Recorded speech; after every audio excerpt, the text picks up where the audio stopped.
자, 오늘 말씀 나눕니다.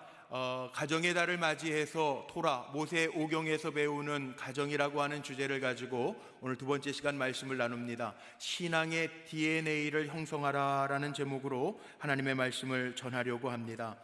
어려운 말을 쓰지만 이 DNA라고 하는 것은 우리 인간을 이루고 있는 세포가 몇 개냐 하면 60조 개나 된다고 합니다. 계산이 잘 안 되시죠? 60조 개 세포로 오늘 지금 나를 이루고 있는 거예요. 육신적인 유기체는.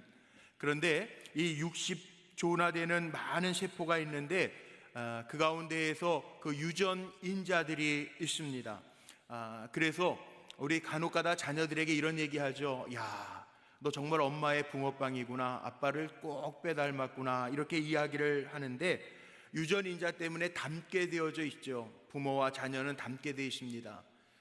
조상들은 다 같은 피로 이렇게 유전되려 나오는 모습들이 있습니다. 예전에 어렸을 때 이런 얘기 참 많이 들었던 것 같아요. 뭐 좀 다르게 행동하거나 엄마 마음 아빠 마음 안 들면 넌 도대체 누굴 닮아서 그러니, 돌연변이니, 또 아니면 다리 밑에서 주워와서 그러니. 요즘에는 그런 말씀은 안 되는데 그런 얘기들도 참 어르신들이 많이 했던 것 같아요.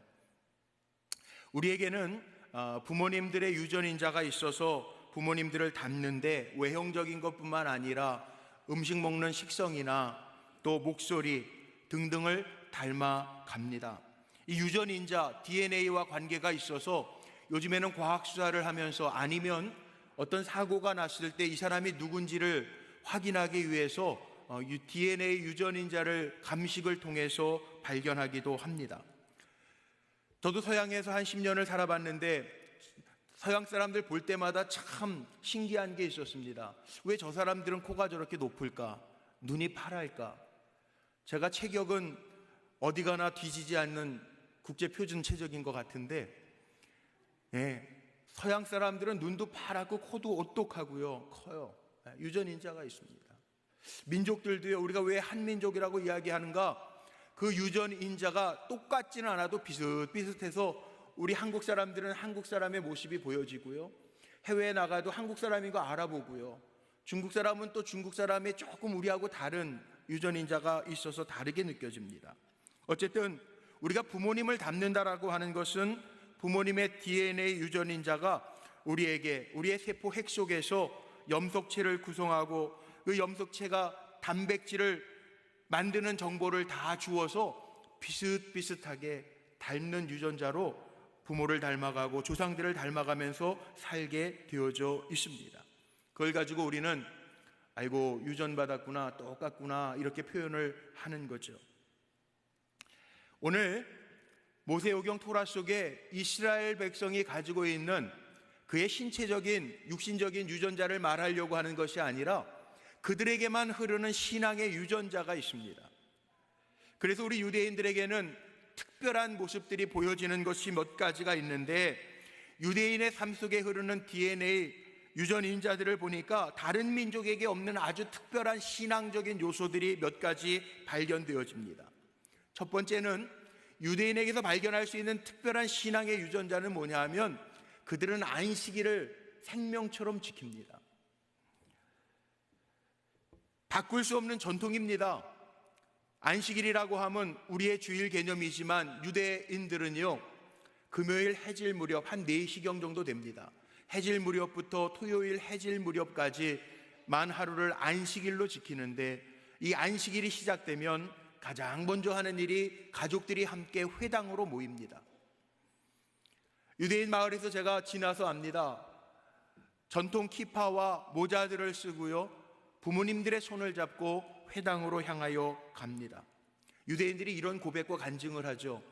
나라를 빼앗겨서 디아스포라로 전 세계 나라로 다 흩어져서 살았는데 1900년이라고 하는 많은 시간이 지난 후에도 유대인들이 하나가 될 수 있었던 이유가 뭐냐, 이렇게 물어본다면 유대인들은 단호하게 이렇게 표현합니다. 우리는 안식일을 지키는 민족입니다.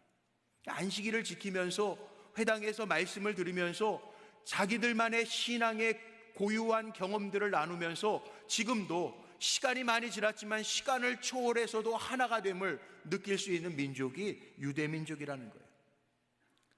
또 있습니다. 유대인들이 가지고 있는 특별한 신앙적인 유전인자는 선민의식입니다. 선민이라고 하는 것은 하나님이 특별히 선택해서 택한 민족이라고 하는 자부심이 유대인들의 마음속에 아주 굳게 자리를 잡고 있습니다. 그래서 아브라함을 하나님이 택하셔서 우리 유대민족을 만드셨다라고 하는 선민의식이 너무나도 강합니다. 그래서 이스라엘은요 늘 자기네들이 중심입니다. 자기네들은 선택받은 선민이고 나머지 백성들은 다 이방민족이라고 생각을 합니다. 오늘 출애굽 함께 읽은 말씀 19장 6절 말씀에 보면 이렇게 하나님이 또한 약속하고 계시죠. 너희가 내게 대하여 제사장 나라가 되며 거룩한 백성이 되리라. 너는 이 말을 이스라엘 자손들에게 전하라는 거예요. 이어져 가게 하라는 거예요. 너희는 내가 택했고 제사장 나라를 삼았고 너희는 나의 거룩한 백성이니까 이 말을 자손들에게 잘 이어가게 하라고 말씀하고 계십니다. 그래서 유대인들은요 철저하게 하나님이 우리만 택했다라고 하는 선민의식 속에서 살아갑니다. 지금 우리가 예수 믿는 기독교인들이 통계로 보면 정확한 통계는 아니지만 몇 년 전에 전체 70억 인구 가운데 기독교인들의 퍼센테이지가 17억이라고 하는 이야기를 하는데, 이렇게 많은 기독교 인구들이 있는데 유대인들은 뭐라고 이야기하냐면 기독교인들은 우리 유대교에서 분파해서 나간 하나의 종교라고 그렇게 얘기해요. 자기네들 중심이에요. 유대인들은 지금도 이런 사상이 있습니다. 자기네들은 하나님 앞에 선택받았기 때문에 죄를 지어도 지옥에 가지 아니하고 하나님 나라 간다라고 생각해요. 예수 믿지 않아도 자기네들은 하나님이 선택했기 때문에 버리지 아니하시고 지옥으로 보내지 아니하시고 죄를 지어도요 천국으로 보내신다고 예수 믿지 않아도 천국 보낸다고 그렇게 생각하고 있어요. 우리가 잘 아는 것처럼 독일의 나치즘 히틀러가 600만 유대인들을 학살했는데 그 600만 유대인들을 학살하게 된 동기 가운데 하나가 그 유대 장로들의 의식이라고 하는 책에 보면 유대인들이 얼마나 자기중심적인지 지구를 300등분 해가지고 나누어서 다스릴 것이라고 하는 그 계획이 보여진 책이 있는데, 그 책의 영향을 받아서 더 유대인들을 미워하고 학살했다라고 하는 이야기도 있습니다. 유대인들은 그만큼 하나님이 나를 택하여 세우셨다라고 하는 자부심과 자긍심이 강합니다. 또 있습니다.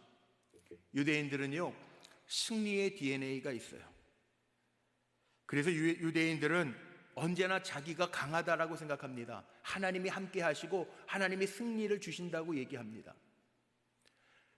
사실 이스라엘은요 조그마한 나라예요. 주변에 있는 아랍 국가들은, 어떤 학자들은 그렇게까지도 표현하는데, 이스라엘의 주변의 나라들은 이스라엘이 가지고 있는 힘의 500배 이상이 된다라고 하는 이야기를 해요. 그런데 이스라엘은 나라를 되찾고 나서 지지 않습니다. 유대인들은 모세 다음으로 큰 인물로 성경 인물 가운데 누구를 꼽냐 하면 요나를 꼽습니다. 그래서 이스라엘 백성들은 지금도 모세의 민족이라고 표현 안 하고 아브라함의 민족이라고 표현 안 하고요, 어려울 때마다 요나의 민족이라고 자신들의 민족을 지칭합니다. 왜?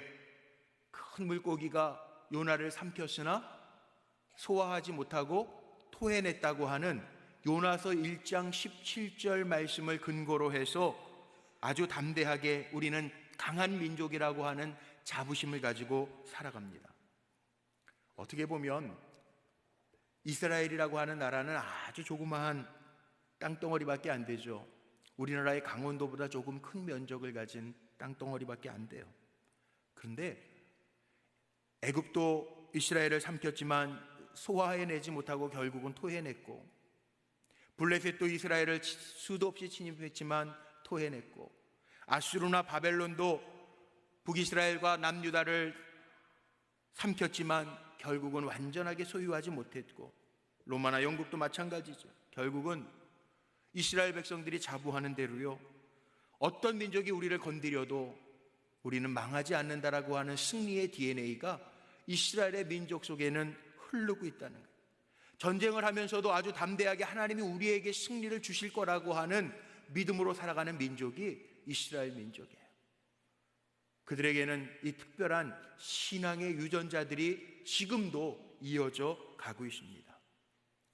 마지막 또 이런 신앙의 DNA가 있어요. 이스라엘 백성들은요, 지금도 메시아를 대망하고 있습니다. 우리가 믿는 예수 그리스도가 자기네들이 생각하는 메시아가 아니라는 거예요. 그래서 유대교의 경전에 우리 신약 성경은 포함되어져 있지 않죠. 메시아가 오실 건데, 우리를 위하여 완전한 왕으로 구원을 이루실 메시아가 오실 터인데 아직 오시지 않았다라는 거예요. 구약성경 제일 마지막이 말라기서 4장입니다. 4장의 제일 끝부분이 6절입니다. 6절로 끝납니다. 말라기서 4장 5절로 6절에 있는 말씀을 보면 성경에 이렇게 표현되어 있어요. 보라, 여호와의 크고 두려운 날이 이르기 전에 내가 선지자 엘리야를 너희에게 보내리니 그가 아버지의 마음을 자녀에게로 돌이키게 하고 자녀들의 마음을 그들의 아버지에게로 돌이키게 하리라. 돌이키지 아니하면 두렵건대 내가 와서 저주로 그 땅을 칠까 하노라 하시니라. 이게 성경 구약 성경의 마지막이에요. 그래서 이스라엘 백성들은요, 여기까지만, 메시아가 아직 안 오셨는데 메시아를 기다리면서 지금도 살고 있어요. 메시아, 대망의 주님, 다시 이 땅에 오실 구원자로 오실 메시아를 기다리면서 지금도 이스라엘 백성들은 절기를 잘 지키잖아요. 가장 큰 절기 가운데 하나가 우리가 아는 출애굽 사건, 유월절, 무교절이라고도 하는데 유월절 절기를 잘 이스라엘 백성들이 지키는데, 그래서 대속죄일에는 지금도 집이 있지만 마당에다가 천막도 장막도 쳐놓고 지내는 게 이스라엘 백성인데요, 유대 가장 큰 절기인 유월절을 지키면서 유월절을 지킬 때마다 각 가정마다 지키는 세다 예식이 있습니다. 세다 예식이라고 하는 예식은 뭐냐 하면, 가정의 식탁 가운데에다가 엘리야, 메시아가 오기 전에 그 증거로 오시는 엘리야, 그 엘리야의 오심을 기대하는 엘리야의 컵이라고 하는 컵이 있어요. 그리고 유월절 절기를 지키면서요, 엘리야여 오시옵소서 선언합니다. 그리고 가족 중에 한 사람이 문을 열어요. 문 밖에 아무도 없죠. 그럼 문 닫으면서 엘리야여 내년엔 꼭 오시옵소서. 그리고 문 닫는 세다 예식도 이스라엘은 해요. 그만큼 주님을 사모하면서 기대하는, 메시아로 오실, 이 땅의 왕으로 오실 주님을 사모하는 마음이 아직도 있고요.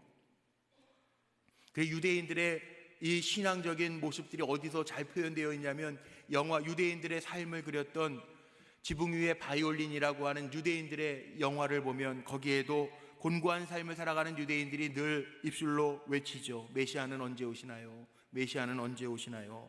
지금도 메시아를 기다리고 있습니다. 그런데 우리는 구약 성경에 예언되어져 있는 대로 예수님이 이 땅에 오셔서 하나님의 아들로 오셔서 우리를 위하여, 우리의 죄값을 지불하시기 위하여 십자가에서 몸버려 죽으시고, 누구든지 예수 그리스도를 나의 구주로 믿기만 하면 하나님의 자녀가 되는 권세를 허락받고 살잖아요. 예수님도 이렇게 말씀하셨어요. 엘리야가 왔으니 이미 나보다 앞서온 세례 요한이라고 주님 말씀하셨는데, 이스라엘 백성은 이 신약 성경 말씀을 믿지 않아요. 어쨌든 유대인들에게 흐르는 이 신앙의 DNA 가운데 하나, 주님을 사모하는, 메시아를 대망하는 신앙의 열망이 그들 안에는 있다는 거예요. 자, 제가 왜 유대인들이 가지고 있는 신앙의 DNA를 말씀드렸는가? 유대인들이 경전을 삼고 아이들이 태어나면 만 13세 이전에 토라 교육을 다 마쳐야 이 아이는 하나님의 말씀의 사람입니다, 하나님의 말씀의 딸이고 아들입니다 라고 하는 성인, 미츠바치바라고 하는 성인 예식을 갖습니다. 그리고 이제는 하나님의 말씀대로 살아라 라고 하는 신앙의 유전들이 이어져 갑니다. 유대인들의 삶하고 우리하고 무슨 관계가 있을까? 저는 오늘 여기에 말씀의 포인트를 좀 두려고 그래요. 많은 기독교 학자들이요, 이런 이야기들을 합니다. 우리 대한민국이 유대 민족과 비슷한 신앙의 유전자를 가지고 있다는 거예요. 이유가 몇 가지가 있는데, 유대 민족이 많이 침략을 당했지만, 수없이 많은 이스라엘의 주변 국가로부터 공격을 당했지만, 아주 엎드려지기는 해도 아주 망하지 아니하면 주께서 다시 일으켜 세우셨다라고 하는 미가서의 고백처럼 이스라엘 백성들이 고백하는데, 우리 한민족도 그렇다는 거예요. 수없이 많은 침략 중에도 우리도 삼킴을 당했죠. 일본에게 먹힘을 당하여 36년 동안 식민지를 지냈지만 아주 망하지 않게 하시고 여기까지 하나님이 번영하는 나라로 이 나라를 세워주셨기 때문에 우리도 이스라엘 민족처럼 주님을 바라보면서 하나님이 쓰시고자 하는 나라라고 많이 이야기합니다. 또 하나 있습니다. 우리나라 꽃이 무슨 꽃인지 아십니까? 예, 무궁화 꽃이에요. 무궁화 무궁화 우리나라 꽃, 그 노래 있잖아요. 어렸을 때 불렀던. 근데 이스라엘의 국화가 뭔지 아세요? 무궁화입니다. 물론 외국에 나가보니까 무궁화도 이렇게 종류가 참 여러 가지는 있습니다. 그런데 무궁화라고 하는 우리나라 꽃을 영어로 찾아보면요, Lords of Sharon 이렇게 되어 있습니다. 샤론의 꽃이에요. 샤론의 장미예요. 우리 무궁화예요. 무궁화, 우리 원로 목사님, 전용재 감독님도 작년에 은퇴하시면서 우리 교회에다가 무궁화 몇 그루를 이렇게 기념 식수를 하셨어요. 그 무궁화를 왜 우리나라 꽃이기도 하지만 무궁화 꽃이 진액도 많아서 벌레도 많다고 하지만 무궁화 꽃이 가지고 있는 특징이 하나 있는데, 무궁화 꽃은요 초여름에 펴서 늦가을까지 꽃이 오래 간다는 거예요. 생명력이 있다는 거예요. 그래서 우리가 찬송할 때도 샤론의 꽃 예수, 그 찬송하잖아요. 예수님 꽃이 샤론이라고, 무궁화라고 이야기하잖아요. 생명력이 있는 우리 예수님이라고 우리가 표현하잖아요. 우리 민족도 그렇다는 거예요. 우리 민족도 생명력이 있는 민족이라는 거죠. 유대와 같은 하나님이 보호하사, 애국가에도 하나님이 보호하사 우리나라 만세, 하나님이 보호하시고 지키시는 민족이라는 거죠. 이스라엘 백성이 담대하게 가지고 있는 신앙의 DNA가 우리 한민족에게도 있다는 거죠. 세 번째는요, 이런 의미가 있다는 거예요. 하나님의 도구로 쓰임받는 민족이라는 거예요. 많은 신학자들이 이렇게 표현을 합니다. 또 교회 목사님들, 세계에 흩어져 있는 목사님들도 그런 이야기를 합니다. 하나님이 이스라엘 민족을 통해서 예수 그리스도 초대 기독교가 전파되어졌던 것처럼, 유대인들을 통해서 전파하셨던 것처럼 하나님이 마지막 때에는, 마지막 주자로는 우리 한국을 사용하실 거라는 거예요. 하나님은 우리 대한민국 백성들을 향하여 가지신 기대가 있죠. 이 신앙의 유전자를 전하라는 거예요. 우리 민족에게 전하라는 거예요. 우리 자손들에게 전하라는 거예요. 오늘 말씀 속에 보면요, 제가 정말 전하고 싶은 오늘의 핵심 키워드가 있는데, 이 제사장 DNA입니다. 제사장 DNA.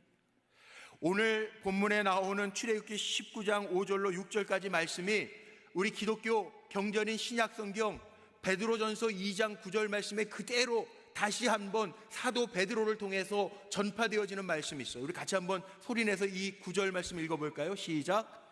그러나 너희는 택하신 족속이요 왕같은 제사장들이요 거룩한 나라요 그의 소유가 된 백성이니 이는 너희를 어두운 데서 불러내어 그의 기이한 빛에 들어가게 하신 이의 아름다운 덕을 선포하게 하려 하심이라.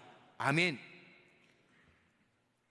출애굽기 19장 5절로 6절에 이미 하나님이 모세를 통하여 출애굽한 후에 이스라엘 백성에게, 이스라엘 자손들에게 전해라 하신 말씀하고 똑같습니다. 같이 한번 읽어볼까요? 출애굽기 19장 5절 6절도 읽어봅니다. 시작. 세계가 다 내게 속하였으니 너희가 내 말을 잘 듣고 내 언약을 지키면 너희는 모든 민족 중에서 내 소유가 되겠고 너희가 내게 대하여 제사장 나라가 되며 거룩한 백성이 되리라. 너는 이 말을 이스라엘 자손에게 전할지니라. 아멘. 출애굽한 이스라엘 백성들에게 3개월이 지난 후에 장막을 쳐놓고 모세에게 하나님 나타나셔서, 야, 내 자손들에게, 내가 택한 이스라엘 백성들에게 이렇게 전해라. 너희는 제사장 나라가 되고 내 소유가 될 것이며 내 거룩한 백성이 되리라. 이렇게 전하라는 거예요. 그래서 그 믿음을 가지고 이스라엘 백성이 지금까지 왔어요.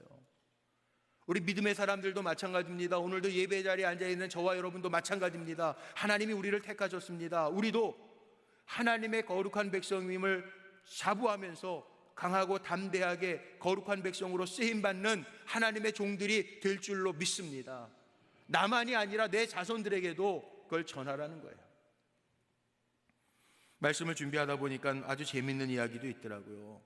DNA에 대한 얘기를 하려고 자료들을 찾다 보니까 어느 사회학자가 이런 얘기를 했어요. 한국 사회를 지배하는 DNA, 정신적 DNA.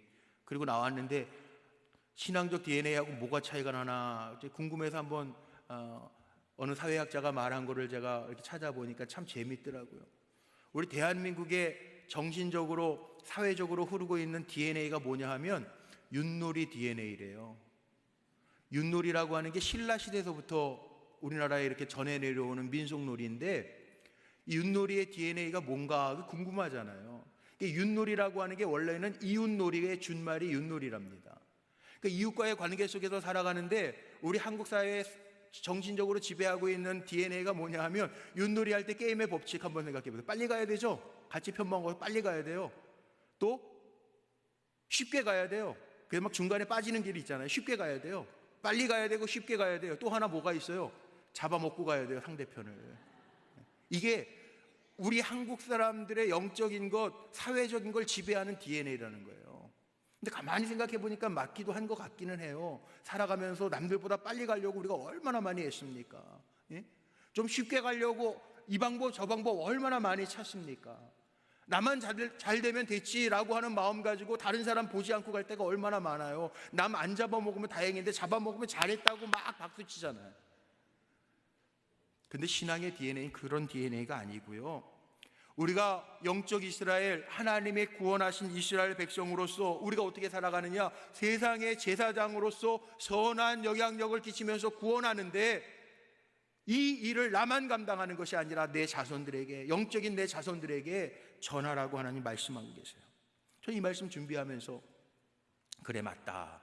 하나님 정말 사회적인 DNA처럼 우리나라가 예수 믿은 지 벌써 130년밖에 안 됐습니다. 짧은 기간입니다. 근데요, 얼마나 빨리 가는지 우리나라가 세계의 선교사 파송 2위, 두 번째 나라입니다. 1위는 미국인데 미국은 한 6만 명 정도의 세계 곳곳에 열방의 선교사를 파송했고요. 한국은요, 작년 5월 달에 우리 교회에서 선교사 대회를 할 때 제가 그 통계를 보니까 176개국에 2만 8천 명의 선교사를 우리나라가 파송하고 있어요. 야, 제사장 국가 아닙니까? 오늘 우리 문장로님 기도해 주신 것처럼 선교에 정말 제사장 국가로 하나님이 빨리 가게 하시는 거 아니에요? 우리는 기독교 1세계가 아닌데도 불구하고요, 벌써 세계 2위예요. 3위는 인도네시아, 4위는 영국이에요. 기독교 중심의 영국도요 4위밖에 안 돼요. 우리나라는 130년에 정말 하나님 이렇게 우리나라 쓰셔서 얼마나 귀하게 사용하시는지 몰라요. 한국 민족이 선교사를 많이 파송할 수 있는 데는 여러 가지 이유가 있겠지만, 사계절이 뚜렷해 가지고요, 우리 한국 사람은 어디 나가서 살 수 있대요. 어디 나가서 살 수 있는 민족이 두 민족이 있는데 유대 민족하고요, 우리 한민족이에요. 체력도 인내도 적응력도 우리나라를 못 따라오고, 먹는 거요 다 먹잖아요. 제 친구 목사 가운데 25년째 지금 태국에서 선교사하는 친구 목사가 있습니다. 원주민 선교를 합니다. 태국에서. 한 3주 전에요, 저랑 친구니까 페이스북 친구니까 페이스북에다가 이런 글을 올렸어요. 주일날 아침에요, 오늘 아침 식사, 그리고 글을 올렸어요. 이 제 친구의 페이스북입니다.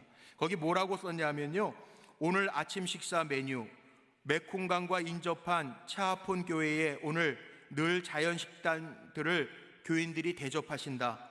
오늘도 역시 산에서 직접 딴 벌집, 가로하고 애벌레가 아직 살아 꿈틀거리는 꿀과 오염되지 않은 들에서 잡은 말린 개구리, 도마뱀, 따구앗, 요즘 귀에서 찾기가 어려운 붉은 개미 알과 애벌레, 숲속에서 직접 채취한 자연산 버섯 쑥, 그리고 사진을 다 찍어서 올렸어요. 여러분 드실 수 있겠어요? 근데 이 친구는 뭐라고 마지막에 했냐면, 다른 지역에서는 맛볼 수 없는 아주 맛있고 귀한 것들이다. 만난 아침 식사로 오늘 하루 시작한다. 모두들 복된 주일 되십시오. 그리고 글을 올렸어요. 야, 다 먹어요. 어디 가도 선교사들이요 다 먹어요. 잘 살아요. 하나님이 우리 민족처럼 잘 활용하시고 준비된 민족이 없는 것 같아요. 그래서 어느 구약학자는 이렇게까지 표현합니다. 우리 대한민국을 동방의 유대민족이라 이렇게까지도 표현했어요. 저는 오늘 유대와 우리를 비교하면서요, 유대인과 우리 한민족을 비교하면서 우리 가정들을 축복하기를 원하는데, 우리 사랑하는 성도님들의 가정이 정말 하나님께서 쓰시는 세계 열방을 향하여 하나님의 뜻과 하나님의 생명이 전해지도록 쓰시는 제사장의 나라와 제사장의 가정들이 되시기를 주님의 이름으로 축원합니다. 우리가 이렇게 살아가면요, 하나님이 우리에게 축복을 더해 주시겠다고 약속하신 것들이 오늘 본문에 세 가지가 나옵니다. 그 세 가지를 잠깐 전하면서 오늘 말씀 마치려고 하는데, 우리가 하나님의 뜻 안에서 살아가고 제사장 부름받은 하나님의 백성으로 살아갈 때, 하나님께서 세우신 가정임을 고백하면서 살아갈 때, 우리는 첫 번째로 하나님의 소유가 된다고 하나님이 약속하셨어요. 하나님의 소유가 된다라고 하는 것은, 하나님의 소유면 하나님이 주인 되시기 때문에 책임은 누가 주시냐면 하나님이 져주신다는 거예요. 소유.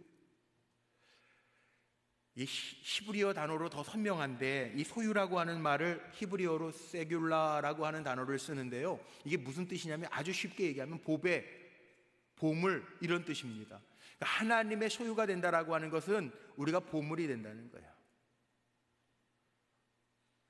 우리 성도님들의 가정이 하나님의 소유가 되면 하나님이 보물처럼 여겨주실 줄로 믿습니다. 제가 늘 부모님들에게 이렇게 얘기하죠. 부모님들에게는 자녀를 축복할 수 있는 권리가 있으니까 자녀들 많이 축복하라고, 축복기도 해주라고 그렇게 얘기합니다. 왜? 우리가 축복하는 대로 아이에게 하나님의 주시는 복이 들어가기 때문에 그래요.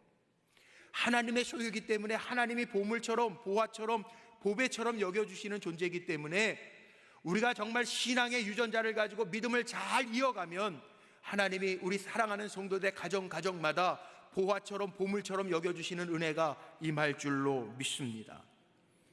두 번째는, 우리가 제사장, 하나님의 택함 받은 백성으로 살아가면 제사장 나라를 삼으시겠다고 오늘 약속하셨어요. 제사장 나라를 삼으시겠다고 하는 것은 축복의 통로를 삼으시겠다라고 하는 말씀. 제사장은 하나님께 제사 드리는, 하나님께 필요한 존재이면서 반면에 백성들의 죄를 가지고, 재물을 가지고 하나님 앞에 드리는 백성들을 위한 존재이기도 합니다. 그런데 하나님은 제사장을 왜 세우셨는가?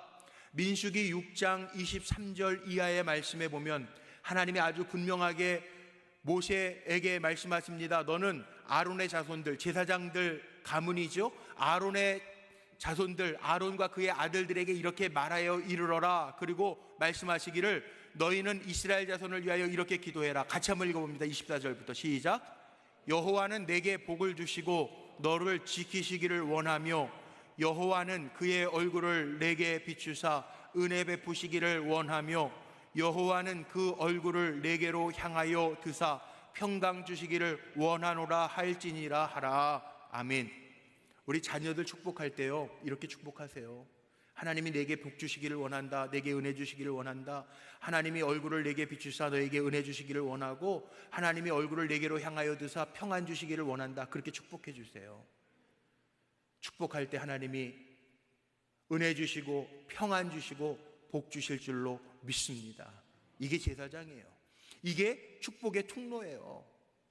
우리 가정을 하나님이 이렇게 축복의 통로로 삼으시겠다고 약속하셨으니 그 축복을 마음껏 활용하고 복된 가정으로 세워지시기를 주님의 이름으로 축복합니다. 마지막 세 번째는 거룩한 백성으로 삼으시겠다고 하나님이 약속하셨어요. 우리가 신앙의 DNA를 신앙의 유전을 잘 이어가면 하나님이 우리를 거룩한 백성으로 삼으신대요. 거룩한 백성으로 삼는다라고 하는 것은 하나님이 늘 친밀하게 우리와 더불어 교제하면서 거하시겠다라고 하는 약속입니다. 레위기서 19장이 성결법전이라고 이야기하는데, 성결법전, 이스라엘 백성을 구원하신 하나님이 뭐라고 명령하셨냐면 내가 거룩한 것처럼 너희도 거룩하라 하나님 말씀하셨거든요. 거룩해야만 하나님과 함께 어우러져 교제할 수 있기 때문에 그래요.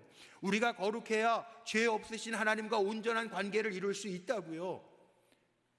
그러니까 우리가 믿음으로 거룩하게 잘 살아가면, 우리의 자녀들도 우리를 닮아서 거룩하게 잘 살아가면 하나님이 우리와 동행하시면서 지키시고 둘러주시고 함께 해주시는 은혜를 베풀어 주실 줄로 믿습니다. 말씀 정리하면서 마칩니다. 오늘 이 말씀이 왜 중요하냐? 유대인들에게도 이 말씀이 왜 중요하냐? 오늘 3절로 6절의 말씀을 읽었는데요, 3절 시작하는 본문에 이렇게 나옵니다. 모세가 하나님 부르셔서 하나님 앞에 올라가니 여호와의 산에서 그를 불러 하나님이 말씀하셨는데, 너는 이같이 야곱의 집, 야곱의 가정, 구원받은 이스라엘 백성 자손들에게 말해라. 그리고 하신 말씀이에요. 마지막 6절 말씀에도 뭐라고 하나님 말씀하셨냐 하면, 자, 같이 한번 마지막 6절 읽어봅니다. 시작. 너희가 내게 대하여 제사장 나라가 되며 거룩한 백성이 되리라. 너는 이 말을 이스라엘 자손에게 전해라. 이어가라는 거예요. 오늘 이 말씀이 얼마나 중요한지 유대인들은 마음에 새기고 사는 말씀인데, 우리가 이 땅에 살아가면서 한 나라의 백성으로만 살아가는 것이 아니라 하나님의 거룩한 백성이 되고 하나님의 소유가 되고 하나님의 쓰시는 제사장의 나라가 된다라고 하는 것이 축복이기 때문에 이 말씀을 내 자손들에게 고해라. 야곱의 가정에 고해라. 내 자손들이 잊어버리지 아니하도록 고해라. 말씀을 시작하면서도 말씀하시고 말씀을 마치면서도 말씀하고 있어요. 저는 우리 불꽃교회 사랑하는 성도님들의 가정이 하나님의 소유가 되는 가정 되기를 축복합니다. 우리 사랑하는 성도님들의 가정이 하나님이 마음껏 쓰시는 제사장 나라와 같은 가정이 되기를 축복합니다. 우리 사랑하는 성도님들의 가정이 하나님이 거룩하다라고, 내가 너와 동행하겠다라고 인정하며 복 주시고 함께 하시는 가정이 되기를 주님의 이름으로 축복합니다.